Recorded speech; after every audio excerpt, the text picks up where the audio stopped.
যিশুকে ব্যক্তিগত করে নাও।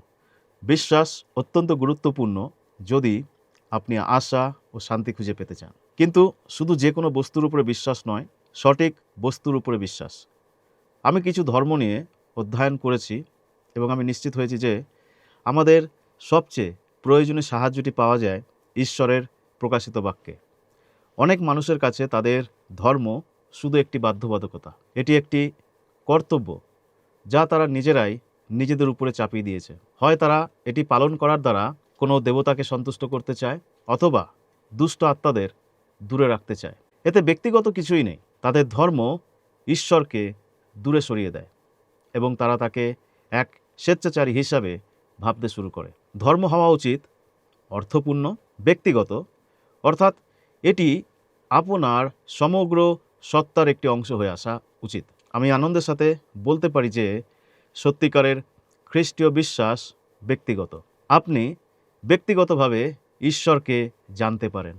আপনি শিখতে পারবেন কিভাবে যিশুকে ব্যক্তিগত করে নিতে হয়। আমার উদ্দেশ্য হলো যোহন 1 অধ্যায় 14 থেকে 18 পদ থেকে আপনাকে দেখানো যে যিশু খ্রিস্টের প্রতি বিশ্বাস কিভাবে আপনাকে একটি ব্যক্তিগত অভিজ্ঞতা দিতে পারে। আর সেই বাক্য মাংসে মূর্তিমান হইলেন এবং আমাদের মধ্যে প্রবাস করিলেন, আর আমরা তাহার মহিমা দেখিলাম, যেমন পিতা হইতে আগত এক জাতের মহিমা। তিনি অনুগ্রহে ও সত্যে পূর্ণ।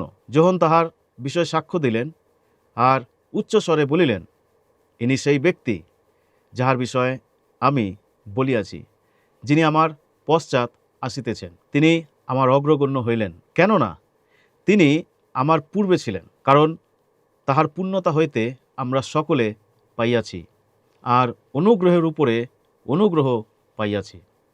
কারণ ব্যবস্থা মসির দ্বারা দত্ত হইয়াছিল, অনুগ্রহ ও সত্য যীশুখ্রিস্ট দ্বারা উপস্থিত হইয়াছে। ঈশ্বরকে কেহ কখনো দেখে নাই, একজাত পুত্র যিনি পিতার করে থাকেন, তিনি তাহাকে প্রকাশ করিয়াছেন। এই অনুচ্ছেদে আমরা প্রভুর প্রতি কয়েকটি প্রতিক্রিয়া পাই যা আপনাকে করতে হবে, যেন তিনি অবাস্তবতা থেকে উঠে আপনার ব্যক্তিগত অভিজ্ঞতায় আসেন। প্রথম প্রক্রিয়া, আপনাকে অবশ্যই তার মহিমা স্বীকার করতে হবে। সেই বাক্য মাংসে মূর্তিমান হইলেন। ঈশ্বরের নম্রতার কথা চিন্তা করুন। লোগোস অর্থাৎ সেই বাক্য মাংসে মূর্তিমান হইলেন। বাইবেলের অন্য অংশে আমরা পড়ি ঈশ্বর আত্মা, তবু সেই আত্মা বিশিষ্ট ঈশ্বর দেহ ধারণ করলেন, অর্থাৎ তিনি মানব দেহ ধারণ করলেন এবং আমাদের মাঝে বসবাস করলেন। একজন মানুষ হিসাবে তিনি পৃথিবীতে মানুষ রূপে বসবাস করলেন। সেই বাক্য মাংসে মূর্তমান হইলেন। এখানে আমরা তার পিতার সঙ্গে সত্যিকারের সম্পর্ক সম্পর্কে কিছু শিখি, আর আমরা তার মহিমা দেখলাম, যেমন পিতা হইতে আগত এক জাতের মহিমা, তিনি অনুগ্রহে ও সত্যে পূর্ণ। এখানে 3টি গুণাবলীর উল্লেখ করা হয়েছে: মহিমা, অনুগ্রহ এবং সত্য। গুণ মানে বৈশিষ্ট্য।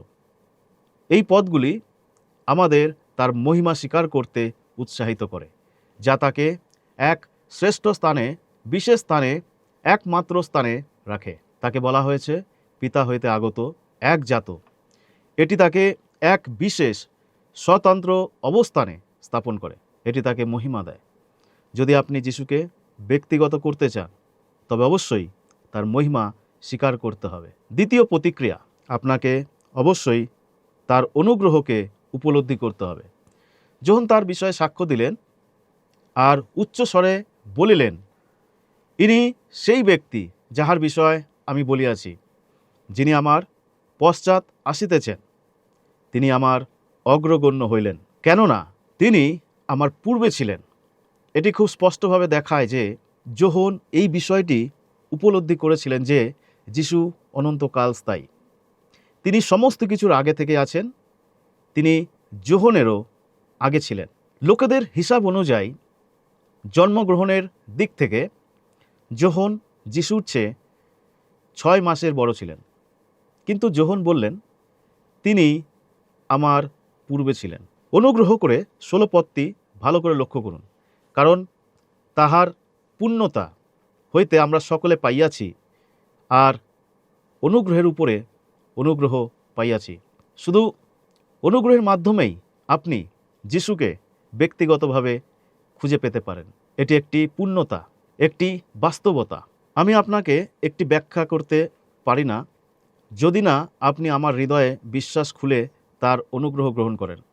একবার আপনি সরল বিশ্বাসে হৃদয় খুলে তার অনুগ্রহ গ্রহণ করুন, তখন আমার আর ব্যাখ্যা দেওয়ার প্রয়োজন হবে না।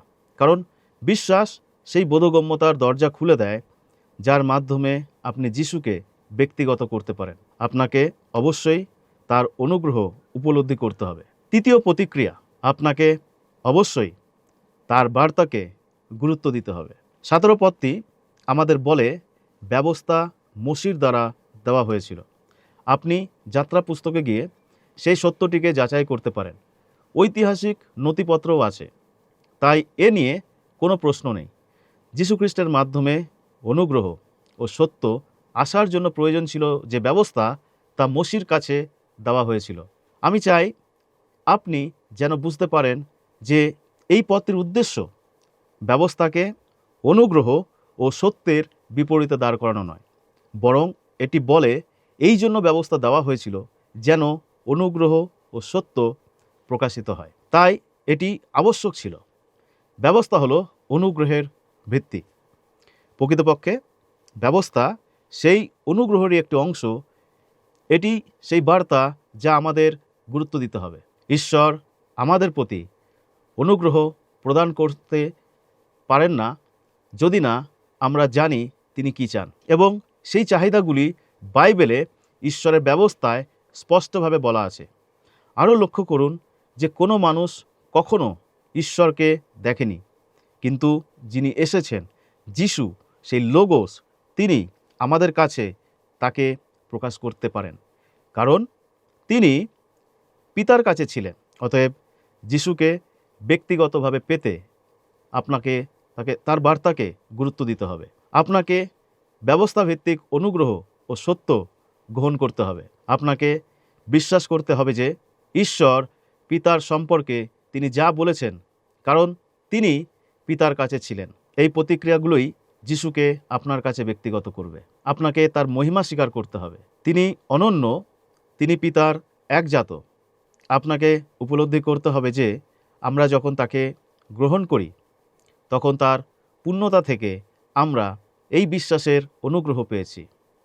আপনাকে তার বার্তাকে গুরুত্ব দিতে হবে, কারণ তিনি পিতার কাছে ছিলেন এবং শুধু তিনি আমাদের পিতার সত্য প্রকাশ করতে পারেন। আপনি এখনই যিশুকে ব্যক্তিগত রূপে গ্রহণ করতে পারেন। আসুন আমরা প্রার্থনা করি। সর্বশক্তিমান পিতা ঈশ্বর, তোমাকে ধন্যবাদ দিই তোমার প্রিয় পুত্র, সে একজাত পুত্রকে আমাদের কাছে তুমি প্রেরণ করেছ, যিনি ঈশ্বরের বিষয় সত্য বার্তাকে আমাদের কাছে প্রকাশন করেছেন। কারণ ঈশ্বরকে কেউ কখনো দেখেনি, কিন্তু তোমার সেই প্রিয় পুত্র, যিনি স্বয়ং ঈশ্বর, তিনি স্বর্গ ছেড়ে আমাদের জন্য পৃথিবীতে এসেছেন, যিনি আমাদের কাছে তোমাকে প্রকাশ করেছেন। আমরা সেই মহান পুত্রের জন্য তোমাকে ধন্যবাদ দিই। আমাদের ছোট প্রার্থনা মুক্তিদাতা প্রভু যীশু খ্রিস্টের নামে চাই, আমেন।